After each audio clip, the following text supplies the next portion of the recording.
রিনা বাড়ি পরিষ্কার করেছিল। ইংরেজিতে হবে রিনা ক্লিনড হার হাউস।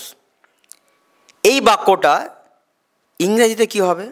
রিনা গৃহকর্মী দিয়ে বাড়ি পরিষ্কার করিয়েছিল। এই বাক্যে কিন্তু রিনা সে নিজে করেনি, কাউকে দিয়ে বাড়িটা পরিষ্কার করিয়েছিল। আচ্ছা, আর একটা বাক্য রয়েছে, সে গাছগুলোতে জল দিয়েছিল। ইংরেজিতে হবে সি ওয়াটার্ড দ্য প্লান্টস। আচ্ছা, এই বাক্যটা ইংরেজিতে কি হবে? সে তার ছোট ভাইকে দিয়ে গাছগুলোতে জল দেওয়া করিয়েছিল।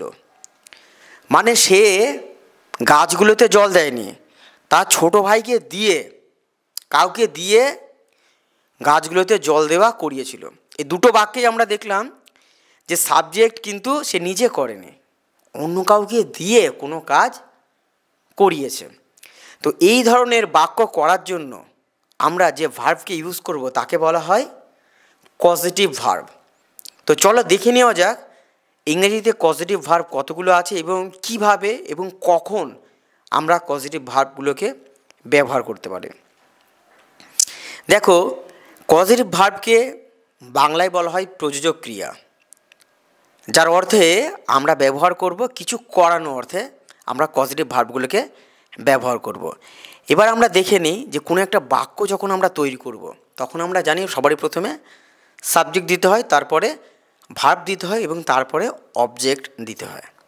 কিন্তু যদি কোনো বাক্যের মধ্যে থাকে কাউকে দিয়ে কাজ করানো বোঝায়, তখন আমরা সাবজেক্টের পরে কিন্তু কজেটিভ ভার্বকে দেব এবং তারপরে আমরা দেব সামওয়ান, মানে যাকে দিয়ে কাজ করাবো তাকে, এবং তারপরে আমরা মেন ভার্বকে ব্যবহার করব। তো কজেটিভ ভার্বগুলো কী কী আছে, কখন ব্যবহার করব? কজেটিভ ভার্বের মধ্যে রয়েছে হ্যাভ ভার্ব রয়েছে।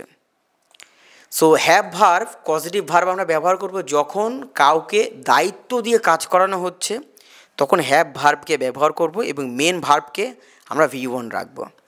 যখন বুঝিয়ে সুঝিয়ে কাউকে দিয়ে কোনো কিছু করানো হচ্ছে তখন আমরা গেট পজিটিভ ভার্বকে ব্যবহার করব। এবং যখন জোর করে কাউকে দিয়ে কোনো করানো হচ্ছে কোনো কাজ, তখন আমরা ব্যবহার করব মেক পজিটিভ ভার্ব। এবং যখন আমরা অনুমতি দিচ্ছি বা কাউকে করতে দিচ্ছি কোনো জিনিস, তখন আমরা লেট পজিটিভ ভার্বকে ব্যবহার করব। এবং কাউকে করতে সাহায্য করছি তখন আমরা ব্যবহার করব এ হেল্প পজিটিভ ভার্বকে। আমাদের খেয়াল রাখতে হবে যে প্রত্যেকটা পজিটিভ ভার্ব যখন আমরা ব্যবহার করব মেন ভার্ব অবশ্যই আমাদের V1 হবে। এবং পজিটিভ ভার্বকে ইউজ করার পরেই যাকে দিয়ে আমরা করাচ্ছি সেই সামওয়ানকে আমরা পজিটিভ ভার্বের পরেই ব্যবহার করব। ওকে, তো চলো আমরা গল্পের মাধ্যমে দেখে নিই যে কিভাবে আমরা পজিটিভ ভার্বগুলোকে ব্যবহার করব। তো দেখো, গল্পের নাম হলো একটি ব্যস্ত দিনের গল্প। ওকে, সো আমি এটা বাংলায় পড়ছি এবং তারপরে এটিকে আমরা ইংলিশে আমরা পজিটিভ ভার্বগুলোকে কীভাবে ইউজ করতে পারি সেটা আমরা দেখে নেব। একদিন রিনার মা খুব ব্যস্ত ছিলেন। একদিন রিনার মা খুব ব্যস্ত ছিলেন, এটা হবে ওয়ান ডে, তারপরে কমা। রিনার মা খুব ব্যস্ত ছিলেন। Rina's mother was very busy. রিনার মা খুবই ব্যস্ত ছিলেন। তাই সো রিনা গৃহকর্মী দিয়ে বাড়ি পরিষ্কার করিয়েছিল। রিনা গৃহকর্মী দিয়ে বাড়ি পরিষ্কার করিয়েছিল, মানে রিনা কিন্তু সে নিজে করেনি। যদি বলে রিনা বাড়ি পরিষ্কার করেছিল তখন হবে রিনা ক্লিনড হার হাউস। কিন্তু এই অবস্থায় রিনা কিন্তু বাড়িটাকে পরিষ্কার করিয়েছে অন্য কাউকে দিয়ে। কাকে দিয়ে? তার মেডকে দিয়ে, তার গৃহকর্মীকে দিয়ে। ওকে, আমরা জানি যে দায়িত্ব সহকারে যদি আমরা কাউকে দিয়ে কোনো কাজ করাই তখন আমরা ব্যবহার করব হ্যাভ ভার্বকে। ওকে, হ্যাভ পজিটিভ ভার্বকে ব্যবহার করব এবং তারপরে আমরা সামওয়ান, মানে যাকে দিয়ে করাচ্ছে তাকে, এবং তারপরে V1কে ব্যবহার করব। তাহলে এই বাক্যটা কী হবে? রিনা গৃহকর্মী দিয়ে বাড়ি পরিষ্কার করিয়েছিল হবে রিনা হ্যাড, যেহেতু এটা পাস্ট টেন্স সেই জন্য হ্যাভ ভার্বের পাস্ট ফর্ম হলো হ্যাড। হ্যাভ ভার্বের তিনটে ফর্ম কি? Have, had, had. ওকে, তা যেহেতু এটা পাস্ট টেন্স সেই জন্য আমরা হ্যাভ ব্যবহার না করে এটা ব্যবহার করব হ্যাড। তাহলে কি হবে? যেটা এটা দায়িত্ব সহকারে ব্যবহার করা হয়েছে, কাউকে দিয়ে করানো হচ্ছে কাজটা, সেজন্য আমরা হ্যাভ ভার্বকে ইউজ করব। তাহলে পাস্ট টেন্স বলে এখানে হ্যাভ না দিয়ে এখানে দেবো আমরা হ্যাড, মানে V2। রিনা গৃহকর্মী দিয়ে বাড়ি পরিষ্কার করিয়েছিল, হবে Rina had a maid someone. Rina had a maid clean V1 her house. Rina had a maid clean her house. Okay, তারপরের বাক্যটা হলো তারপর, আফটার দ্যাট সে তার ছোট ভাইকে দিয়ে গাছগুলিতে জল দেওয়া করিয়েছিল। তারপর সে তার ছোট ভাইকে দিয়ে গাছগুলোতে জল দেওয়া করিয়েছিল। তাহলে এইবার রিনা সে কিন্তু জল দেয়নি গাছে।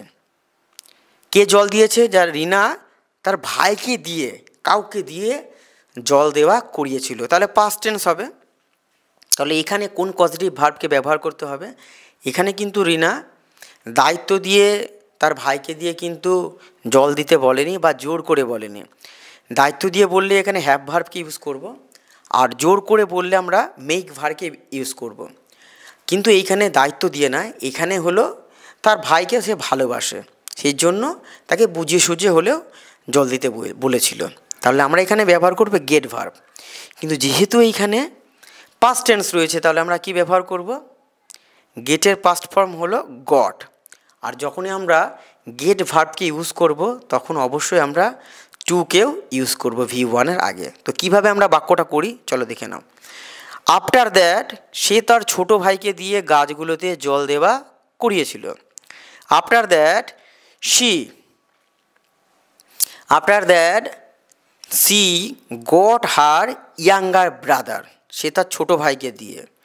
After that she got her younger brother to water the plants. Okay, কি বাক্যটা হবে? After that she got her younger brother to water the plants.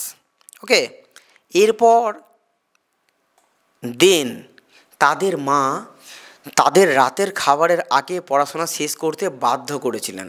তার মানে এখানে জোর করা বোঝাচ্ছে, কাউকে কোনো কিছু জোর করা বোঝাচ্ছে, তাহলে এখানে ব্যবহার করব মেক ভার্ব, অর্থাৎ মেক পজিটিভ ভার্বকে আমরা ইউজ করব এইখানে। তো যেহেতু এই সেন্টেন্সটা পাস্ট টেন্স তাহলে মেকের পাস্ট টেন্স কি? মেড। ওকে, তাহলে কি হবে? তাদের মা, দেয়ার মাদার, তাদের রাতের খাবারের আগে পড়াশোনা শেষ করতে বাধ্য করেছিলেন। কি হবে? দেয়ার mother made them finish their homework. There mother made them finish their homework before their dinner. এখানে যেহেতু জোর করা বোঝাচ্ছে সেজন্য আমরা মেড পজিটিভ ভার্বকে ইউজ করলাম, এবং মেন ভার্বটা হলো এখানে শেষ করা, সেজন্য V1-কে আমরা ইউজ করলাম। ওকে, তো তার পরের অংশটা দেখে নিই। সন্ধ্যাবেলায় অর্থাৎ সন্ধ্যায় রিনা তার বন্ধুদের সঙ্গে বাইরে যেতে চেয়েছিল। ইন দি ইভিনিং, সন্ধ্যাবেলায় অর্থাৎ সন্ধ্যায় রিনা তার বন্ধুদের সঙ্গে বাইরে যেতে চেয়েছিল। রিনা ওয়ান্টেড টু গো, বাইরে যাওয়াকে কি বলা হয়? Go out.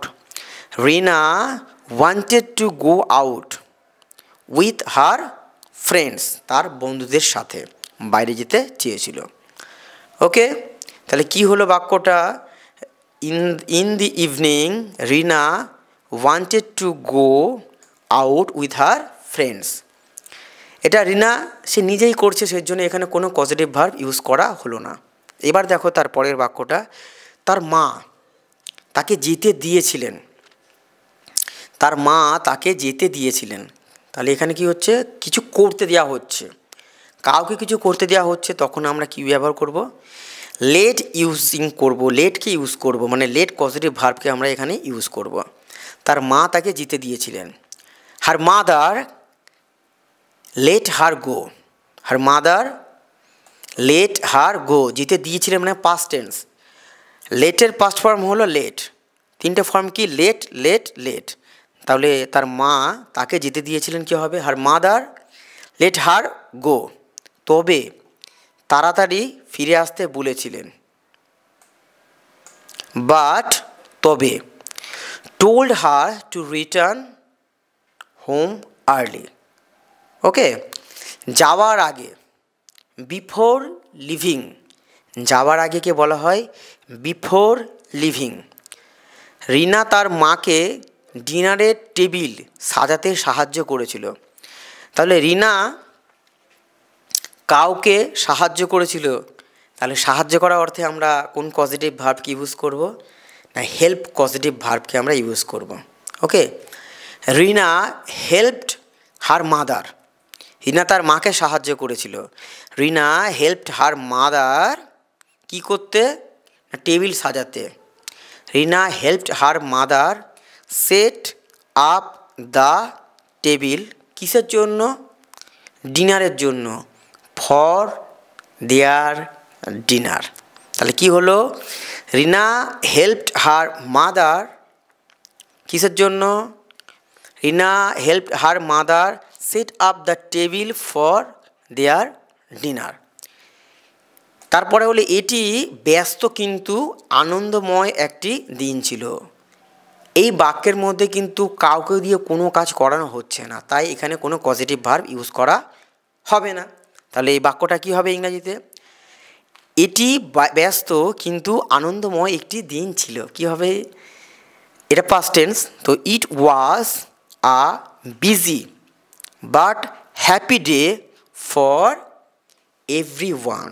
It was a busy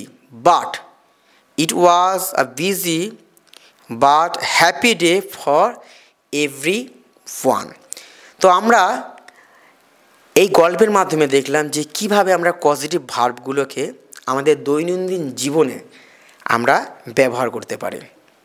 thank you so much for watching this video and make sure to subscribe to this channel for more content you will love. Bye bye.